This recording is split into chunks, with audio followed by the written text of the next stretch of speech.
And now it's time for Bum Reviews with Chester A. Bum. Tonight's review: The Secret World of Ariadne.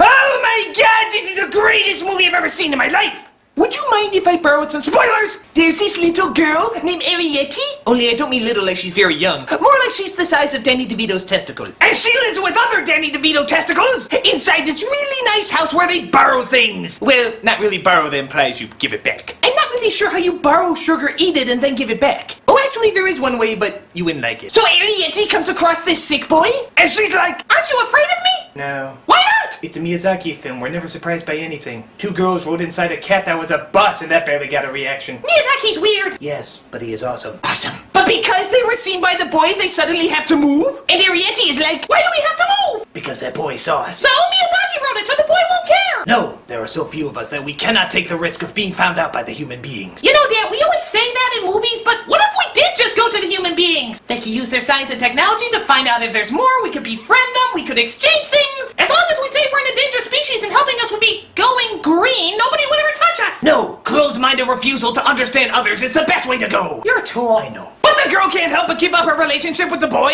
It's kind of like Twilight, only we give a crap. But then we find out that the little boy is dying. Ooh. You're dying? Yes. However, I am going through an operation. They say there's a very slim chance that it could help. You live, don't you? How'd you know that? Anytime a character's going through an operation, they always come out okay. Not always. Name 5! Okay, shut the hell up, bitch. But it turns out the evil housekeeper finds one of the borrowers, so she borrows her and puts her in a jar. She also locks the boy in a room because that's what a good housekeeper does to dying kids. But Ariadne helps him get out and they save the mother. And the housekeeper is like, "No, really, there were little people here." Sure there were. I also made a living by making people laugh by pulling my ear. Sure you did. I'm fired, aren't I? Yes, you are. So the boy says goodbye to Ariadne as she goes off with her family, and we're left wondering if the little boy will ever survive his operation. Oh wait, he does. Well, we're off to see all the other borrowers that exist in this world.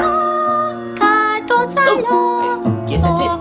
Funny, I thought there'd be a little bit more to this movie. Like, how the kid's dealing with almost dying, or all the other places that the Bowers come across, their new home, the animals they try to fight off. They talk about all the dangers of the world, and the only thing they come across is Carol Burnett as a dwarf? Granted, that's a little frightening, but I expected more! Oh well, Ariadne is still a great movie! It teaches us so much, like, if you see little people, you're not necessarily on drugs. That's something I really need to hear! This is Chester E. Bum saying, change! You got change! Oh, come on, help a guy out, will ya? Come on, change! Come on, I'll use it to make a live-action version with John Goodman! It'll be a huge hit!